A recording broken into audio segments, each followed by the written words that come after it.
बंगाल की क्वीन क्या ठोकेगी प्रधानमंत्री की उम्मीदवारी? क्या ममता बनेगी मोदी के लिए परेशानी? क्या दीदी गुजराती भाई को दे पाएगी मात?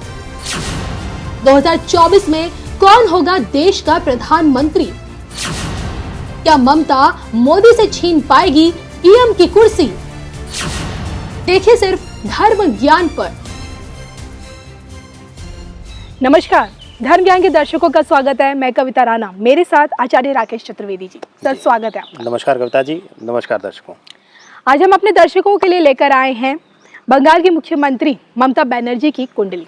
और कुंडली इसलिए क्योंकि हमारे काफ़ी दर्शक थे, उनकी डिमांड थी कि प्लीज़ आप ममता बनर्जी के बारे में बताइए, क्योंकि जिस तरह से बंगाल में ममता बनर्जी की अभी जीत हुई है, उनको मतलब तमाम हथकंडे अपनाने के बाद भी बीजेपी जिस तरह से ममता बनर्जी के किले को नहीं ढहा पाई, उसको देखते हुए अब सवाल ही उठने लगे हैं कि क्या 2024 में विपक्षी तरफ से प्रधानमंत्री की मुख्य दावेदारी क्या ममता बनर्जी ठोकेंगी।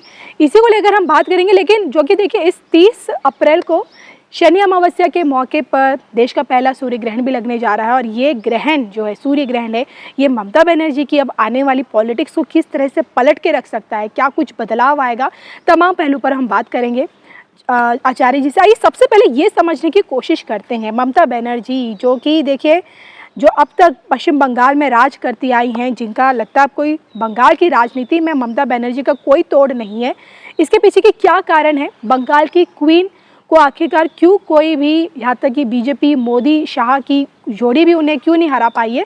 इसके पीछे ग्रह नक्षत्र क्या कहते हैं, उनके ग्रहों की स्थिति क्या कहती है, सबसे पहले ये समझने की हम कोशिश करते हैं। बताइए आचार्य जी। कविता जी, सबसे पहले आप दर्शकों का और कविता जी आपका कोट से धन्यवाद इस धर्म के इस इतने बड़े मंच पर यह निमंत्रण देने के लिए।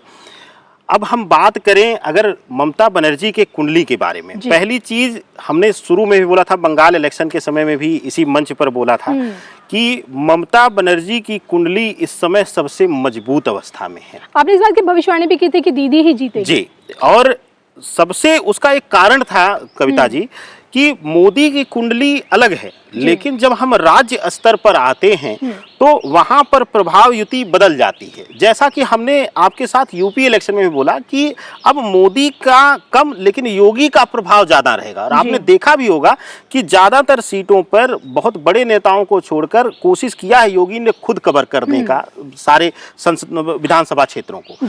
इसी तरीके से जब हम राज्य की बात करते हैं तो उस राज्य की कुंडली और उस राज्य के मुखिया के पद पर जो बैठने वाला है उसकी कुंडली निर्धारित करती है कि विजय किसको मिलेगी या प्रभाव ज्यादा रहेगा।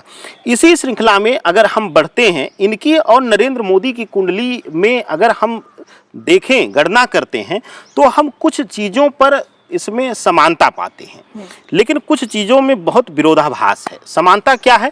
समानता ये है कि शनि इनके सप्तम भाव में है और यह स्वयं जीवन को या कह लें कि गृहस्थ जीवन को बहुत शून्य के बराबर मानती हैं। एक ऐसी स्त्री के रूप में इनका चरित्र और इनका जीवन रहा है। जो लोग इनको व्यक्तिगत जानते हैं वह लोग बताते हैं कि यह एक खुद स्वयं इतने बड़े पदों पर रहकर, और एक वाकया है कि हमारे ही एक क्लाइंट हैं, इनके बहुत करीबी थे, इन्होंने अलॉटमेंट लिया था कि जनरल स्टाफ क्वार्टर इन्होंने अलॉटमेंट लिया था रेल मंत्री रहते हुए, और वह एकदम सादगीपूर्ण जीवन जीती थी जी।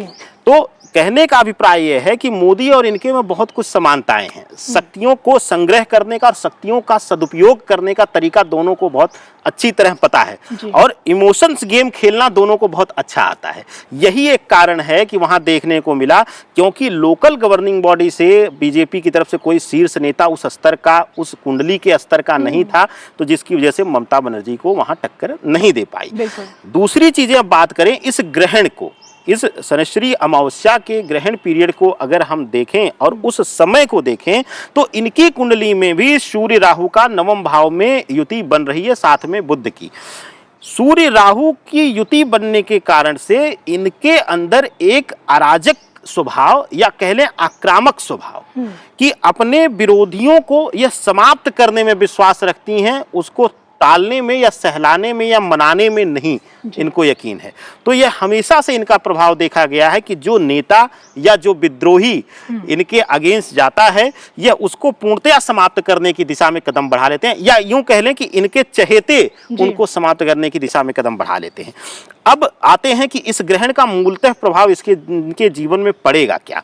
इनके जीवन में सबसे बड़ा परिवर्तन इस ग्रहण का कविता जी आएगा कि इनके अंदर आक्रामकता और बढ़ेगी, और अपनी प्रतिष्ठा को बनाए रखने के लिए, या कह लें कि अपने प्रभाव को बनाए रखने के लिए, यह गलत अहंकार में आकर कुछ गलत कदम ऐसे उठाएंगी जिसकी वजह से इनके नाम, इनकी साख, इनके आने वाले समय पर, इनकी छवि पर एक धब्बा भी लग सकता है। और आने वाला अब समय जो है, इनके प्रभाव में धीरे धीरे करके वह नीचे स्तर पर लाने वाला समय आएगा।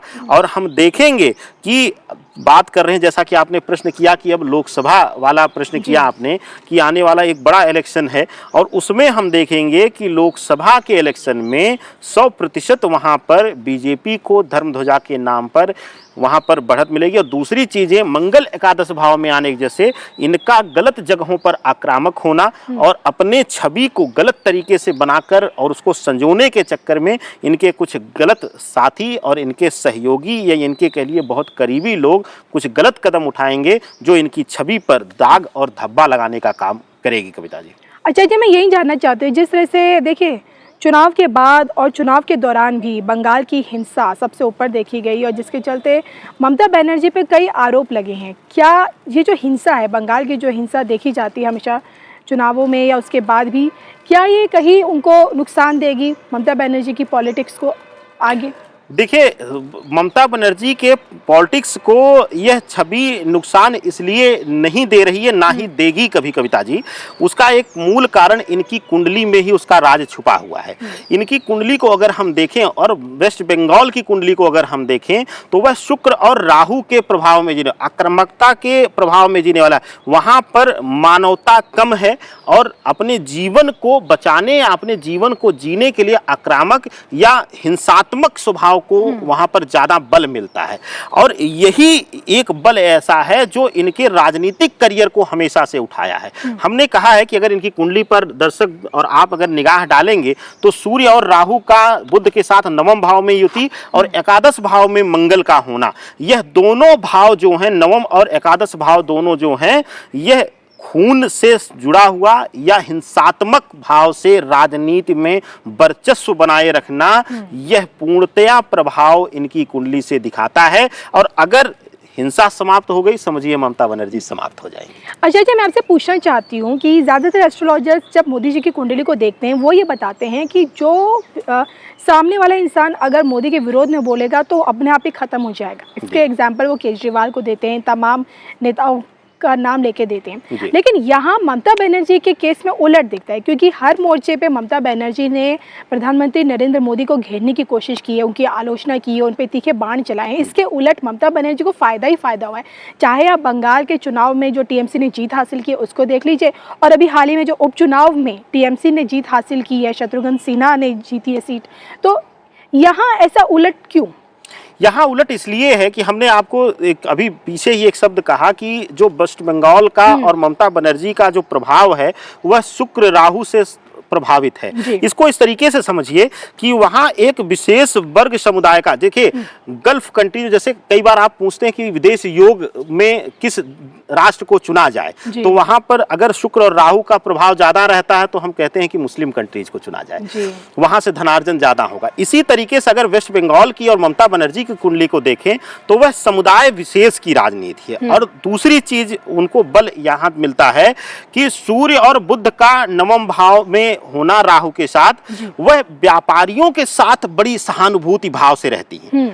अगर आप पश्चिम बंगाल के व्यवसायी वर्ग से अगर आप पूछेंगे तो वह बड़ा खुश रहते हैं उनसे, उनको नहीं फर्क पड़ता है कि ममता बनर्जी हैं कि मोदी का प्रभाव या किसका, वह ममता बनर्जी से बहुत खुश हैं। वह इसलिए खुश हैं कि उनका ममता बनर्जी की जो कुंडली है वह व्यापारी वर्ग को बड़ा सपोर्ट करती है और हमेशा से यह शास्त्र कहता है, चाणक्य नीति और शास्त्र हमारा दोनों कहता है कि राज सत्ता के पीछे व्यवसायी ताकत हमेशा बहुत जरूरी होती है। जनता की ताकत सेकेंडरी होती है, लेकिन व्यवसायी ताकत जो होती है, व्यापारिक शक्ति जो होती है राज्य चलाने के पीछे, वह अति महत्वपूर्ण होती है। यह आज नहीं, आदि समय से रहा है। पहले के राजा महाराजा भी व्यापारियों को बड़ा महत्व देते थे, कहते थे जिस राज्य का व्यापार अच्छा है वह राजा स्थिर रहेगा। यही एक कारण है कि शुक्र राहु की स्थिति और सूर्य बुध की नवम भाव में इनकी कुंडली की युति व्यापारियों से अलग लगाव, व्यापारियों से सहानुभूति, इनको वर्चस्व में रखे हुई है। और दूसरा जो मूल प्रश्न आपका था कविता जी कि मोदी और इनका, पहली चीज कि मोदी के स्तर से ममता बनर्जी को तुलना करना सबसे बड़ी मूर्खतापूर्ण निर्णय है। क्यों? क्योंकि मोदी इनके स्तर से 100 गुना ऊपर शायद है। वह कुंडली से भी हैं, वह व्यवहार से भी हैं, अपने सोच से भी हैं। तो पहली चीज कि मैं खंडन करता हूं कि अगर कोई इनको भविष्य में भी गलती से भी पीएम का उम्मीदवार कहकर इनकी कुंडली को संबोधित करता है। देखिए, देश में कुछ लोग ऐसे हैं, देखिए देश में कुछ लोग ऐसे हैं जो मोदी जी के बाद योगी आदित्यनाथ को देश का प्रधानमंत्री बनता हुआ देखना चाहते हैं। इसी तरह कुछ लोग ऐसे भी हैं जो ममता बनर्जी को भी देश का प्रधानमंत्री के तौर पर देखना चाहते हैं। क्या इनकी कुंडली में वो राजयोग है, सत्ता का सुख है? मैं वही आपको कह रहा था कि कुछ जो हर व्यवसाय जो है, ज्योतिष भी आज व्यवसाय बन चुका है, तो कुछ हर व्यवसाय में एक विशेष वर्ग के लिए सहानुभूति होती है, एक विशेष वर्ग के व्यवसायियों में। तो इसी तरीके से ज्योतिषाचार्यों में भी बड़ा मतभेद है। तो कुछ लोग इनको बार बार हम भी देखते हैं तो हमें भी आश्चर्य होता है, जबकि कुंडली चक्र एकदम से साक्षात प्रत्यक्ष रख रही है प्रमाण कि शायद मोदी तो दूर की बात है, अभी बहुत नेता ऐसे हैं जिनसे इनकी छवि अभी बहुत पीछे लगती है। दूसरी चीज अब बात करें कि जो लोग इनको भविष्य में प्रधानमंत्री पद का कहकर गणना कर रहे हैं, सबसे पहले तो मैं एकदम से 100% चैलेंज के साथ खंडित करता हूं कि यह कुंडली केंद्र में पीएम पद के लिए नहीं है। केंद्र सत्ता का सुख ये भोग चुकी हैं।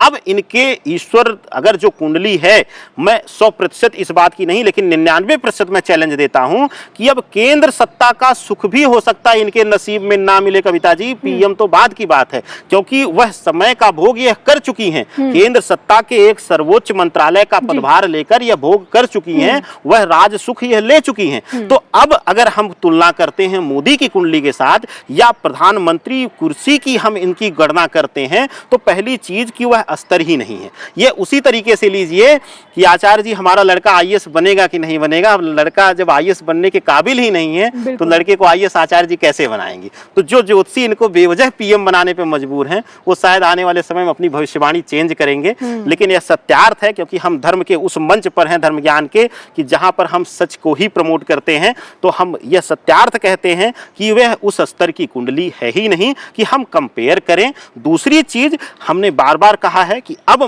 माननीय मोदी जी का जो स्तर है वह राष्ट्र और अंतर्राष्ट्रीय मुद्दे पर है। इनका स्तर एक क्षेत्रीय स्तर पर है। तो राज्य की और देश की कुंडली एकदम से अलग हो जाती है, दोनों के भाव अलग हो जाते हैं। तो दोनों की तुलना करना सबसे गलत है और यह उस स्तर की कुंडली नहीं है। तो हम इस तुलना को जायज मानते ही नहीं है। तुलना स्तर के लोगों की होती है, स्तर से विहीन लोगों की नहीं। बिल्कुल। तो मैं उम्मीद करती हूँ कि आचार्य राकेश चतुर्वेदी जी के इस कुंडली विश्लेषण से हमारे दर्शकों को उनका जवाब मिल गया होगा। इसी के साथ मुझे और आचार्य जी को दीजिए इजाज़त। नमस्कार। नमस्कार।